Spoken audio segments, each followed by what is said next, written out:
আসসালামু আলাইকুম, সবাই কেমন আছেন? আশা করি ভালো আছেন। তো আমাদের খুব ভালো আছি। তো যারা আমার চ্যানেল নতুন, অবশ্যই চ্যানেল সাবস্ক্রাইব করে পাশে থাকবেন। আজকে ভিডিও হচ্ছে কি আমাদের মূলত কেন মালদ্বীপের রিসোর্টগুলোতে মানুষ আসতে এত ইচ্ছুক বা এত মরিয়া, তার কারণ আপনাদের সাথে শেয়ার করব।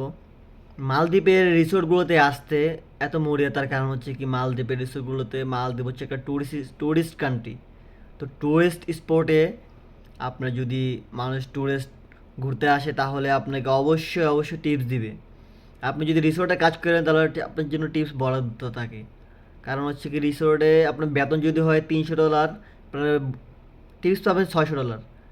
সেম এরকম হয়, কারণ মালদ্বীপটা হচ্ছে ট্যুরিস্ট স্পট। সবসময় এখানে এখানে আপনার মেইন যে টাকাটা আসে, সেই টাকাটাই আসে ট্যুরিস্ট থেকে। তো সেই ক্ষেত্রে আপনি যদি রিসোর্টে কাজ পান, তাহলে সেটা আপনার ভাগ্য।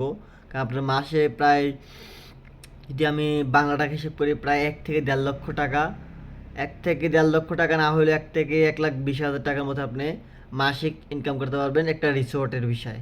যদি রিসোর্টের বিষয়ে আসতে পারেন, রিসোর্টের বিষয়ে আসতেও আপনার প্রায় দালাল আপনার থেকে 8 থেকে 9 লক্ষ টাকা নিয়ে নিবে যদি ওই ভিসা পান।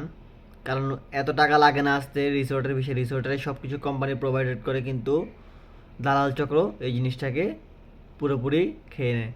তো সেই ক্ষেত্রে আপনারা যারা এই রিসোর্টে আসবেন, তাদের জন্য অবশ্যই সুখবর জিনিসটা। কারণ সেখানে অনেক ইনকাম। মালদ্বীপের বিভিন্ন জায়গায় বিভিন্ন কাজের থেকে এই কাজের ইনকামটা অনেক অনেক অনেক বেশি। তো আপনারা যারা রিসোর্টের কাজে আসতে যাচ্ছেন, অবশ্যই আসবেন, সেটা অনেক ভালো কাজ। তো আজকের ভিডিও পর্যন্ত, সবাই ভালো থাকবেন, সুস্থ থাকবেন। আসসালামু আলাইকুম।